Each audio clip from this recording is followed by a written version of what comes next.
আসসালামু আলাইকুম প্রিয় ভিউয়ার্স। ওয়ার্ডপ্রেস ওয়েবসাইটের ড্যাশবোর্ডে লগইন করতে গেলে লগইন করার পরে আপনাদের ড্যাশবোর্ডটা যদি এভাবে ভেঙে যায় তাহলে এটাকে কিভাবে ঠিক করবেন সেটা আজকে এই ভিডিওতে দেখাচ্ছি।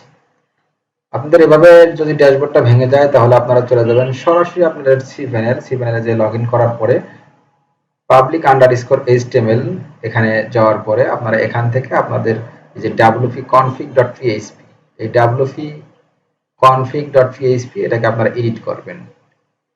এটাকে এডিট করার পরে আপনারা এভাবে স্ক্রল করবেন, স্ক্রল করে ডিফাইন এই যে wp ডিবাগ ফলস এই লাইনটা পাবেন। কারো কারো এই লাইনটা হয়তো বা 60 থেকে 80 বা 90, এই যে লাইন নাম্বার দেওয়া আছে 60 থেকে 90 এর ভিতরেই এই লাইনটা পেয়ে যাবেন। এই লাইনের নিচেই আমরা আরো একটা লাইন পেস্ট করব।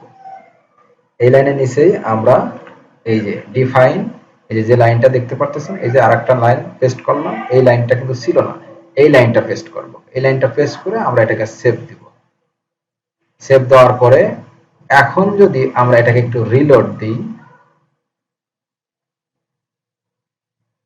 তাহলে দেখতে পারতেছি যে আমাদের ড্যাশবোর্ডটা চলে আসছে।